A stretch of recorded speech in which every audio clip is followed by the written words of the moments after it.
श्रीमान् वेङ्कटनाथार्यः कवितार्किककेसरी वेदान्ताचार्यवर्यो मे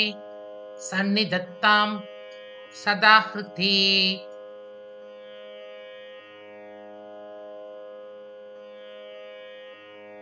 प्रस्ताव पद्धति प्रथम मुदल् पद्धति प्रस्ताव पद्धति। सन्तः श्रीरङ्गपृथ्वीश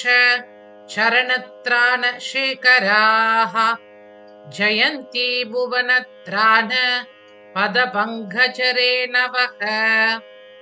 सन्तः श्रीरङ्गपृथ्वीश चरणत्राण शेखराः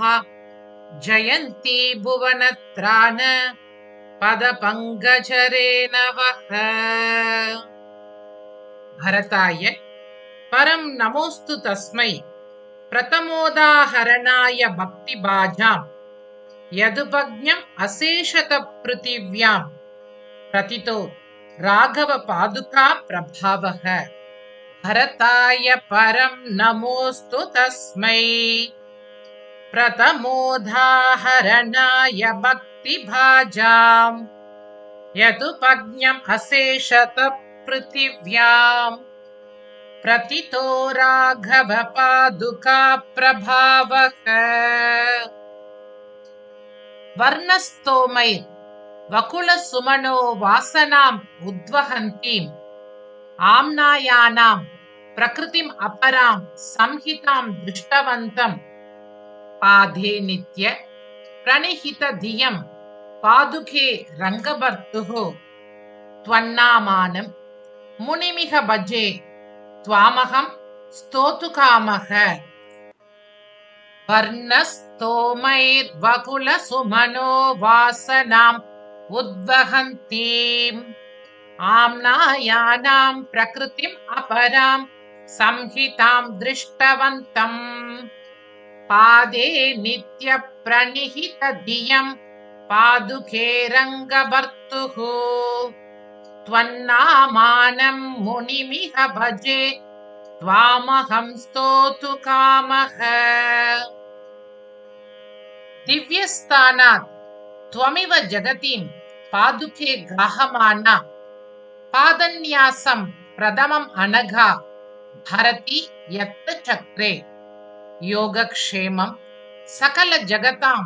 त्वय्यधीनं सज्जानन् वाचं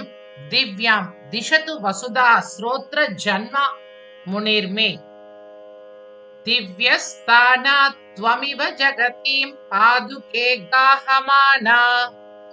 पादन्यासं प्रथममनघा भारती यत्र चक्रे योगक्षेमं सकल जगतां त्वय्यधीनं सजानन्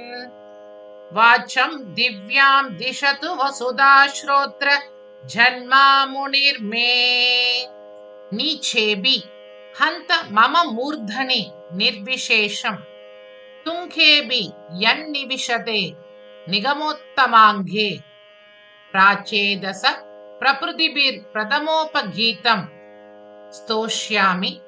रङ्गपतिपादुकयोर्युगं तत्। नीचेबि हन्त मम मूर्धनि निर्विशेषं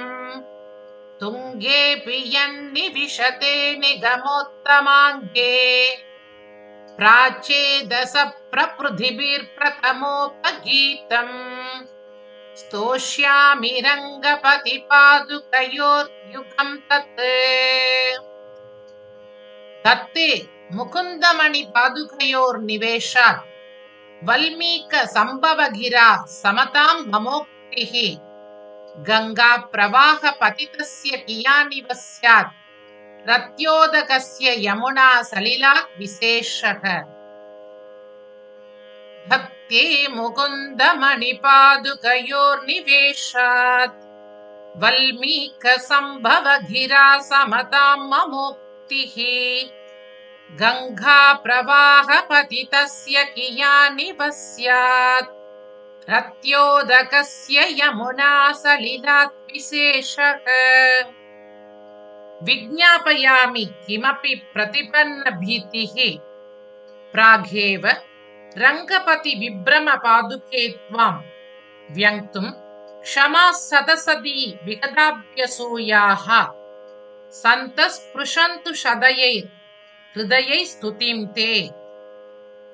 विज्ञापयामि किमपि प्रतिपन्न भीतिः प्रागेव रङ्गपति विभ्रम पादुके त्वां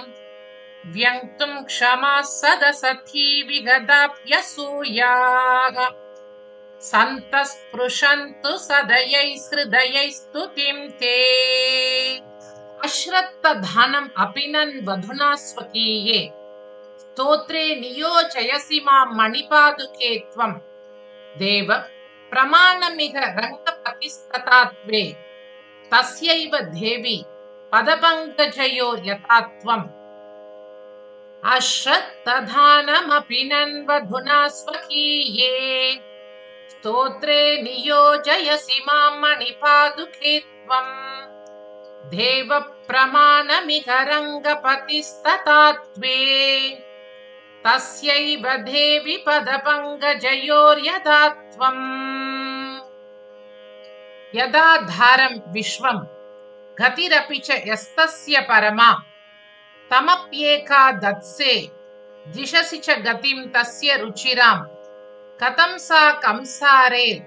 द्रुहिणहर दुर्बोध महिमा कवीनां क्षुद्राणां त्वमसि मणिपातु स्तुतिपदम् यथाधारं विश्वं गतिरपि च यस्तस्य परमा तमप्येका दत्से दिशसि च गतिं तस्य रुचिरां कथं सा कंसारेर्द्रुहिणहर दुर्बोध महिमा कवीनां क्षुद्राणां त्वमसि मणिपातु स्तुतिपदम् श्रुतप्रज्ञा सम्पन् महित महिमान कति कति स्तुवन्ति त्वां सन्तः श्रुतिकुहर कण्डूहर गिरः अहं त्वल्पस्तत्त्वत् यदिह बहु जल्पामि तदपि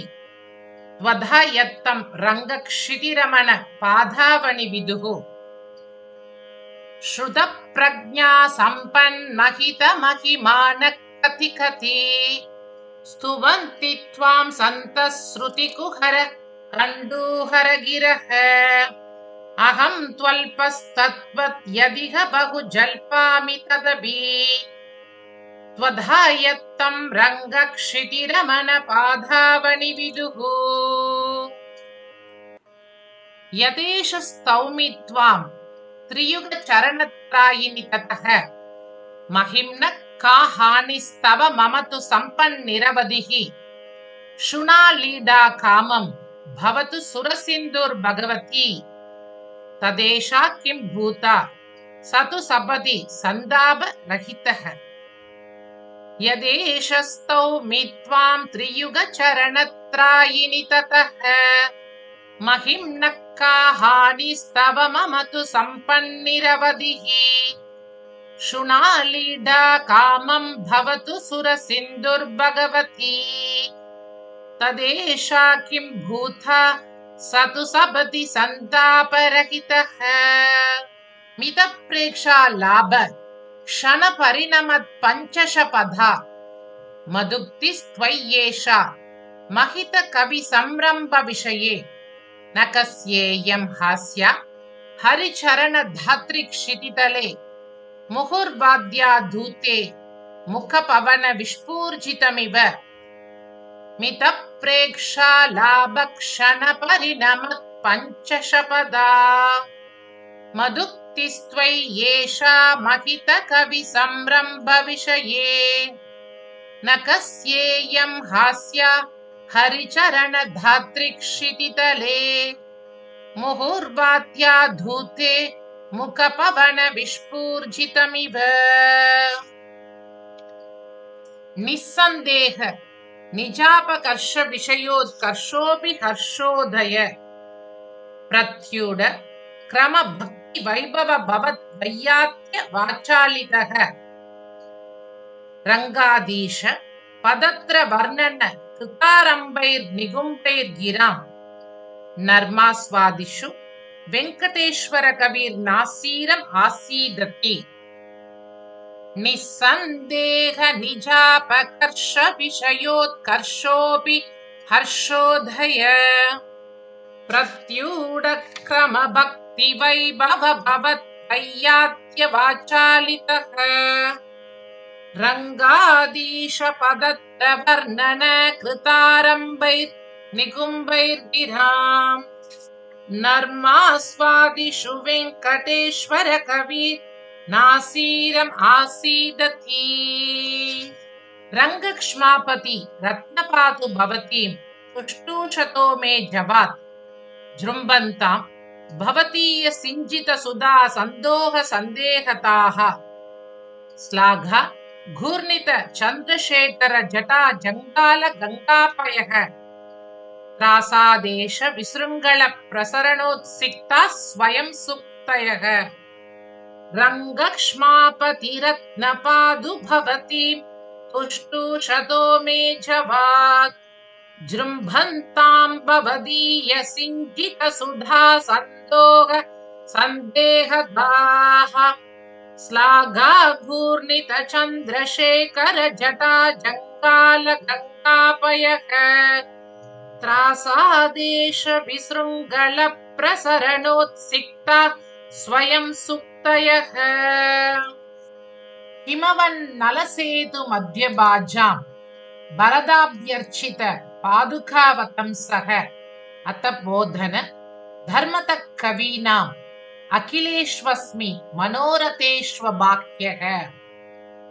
हिमवन्नलसेतु मध्यभाजां वरदाभ्यर्चित पादुकावतंसः अत बोधन धर्मतः कवीनाम् अखिलेष्वस्मि मनोरथेष्वबाह्यः अनिदं प्रथमस्य शब्दराशेः अपदं रङ्गधुरीन पादुके त्वां गतभीतिरभिष्टुवन् विमोहात् परिहासेन विनोदयामि नाथम् अनितं प्रथमस्य शब्दराशेः अपदं रङ्गधुरीन पादुके त्वां गतभीतिरभिष्टुवन् विमोहात् परिहासेन विनोदयामि नाथम् वृत्तिभिर्बहुविधाभिर् आश्रिता वेङ्कटेश्वर कवेर् सरस्वती अद्य रङ्गपति रत्नपादुके नर्तकीव भवतीं निषेवताम् वृत्तिभिर्बहुविधाभिराश्रिता वेङ्कटेश्वर कवेर् सरस्वती अद्य रङ्गपति रत्नपादुके नर्तकीव भवतीं निषेवताम् अपार करुणाम्बुते स्तव खलु प्रसादात् अहम् विधातुम् अपि शक्नुयां सदसहस्रिकां संहिताम् तथापि हरिपादुके तव गुणौकलेशस्थितेः उदाहृदीयं भवेत् इति मितापि युक्ता स्तुतिः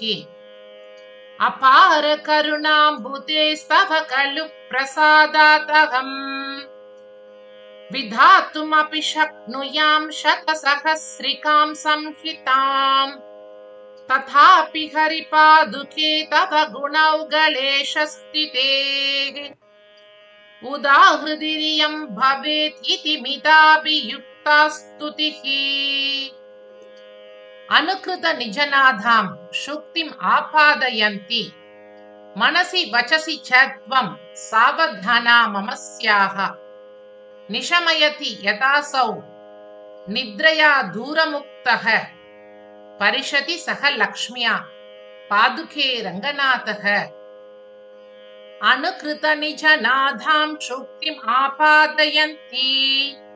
मनसि वचसि च त्वं सावधाना मम स्याः निशमयति यथासौ निद्रया दूरमुक्तः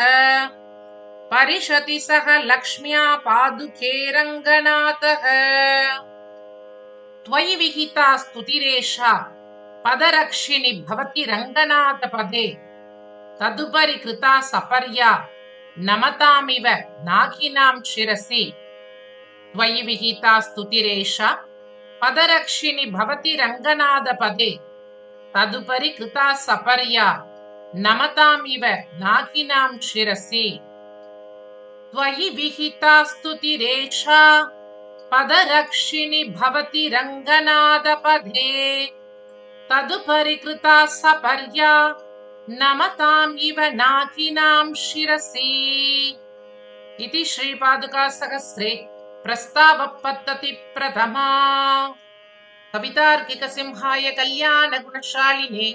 श्रीमते वेङ्कटेशाय वेदान्तगुरवे नमः। श्रीमते निगमान्तमहादेशिकाय नमः।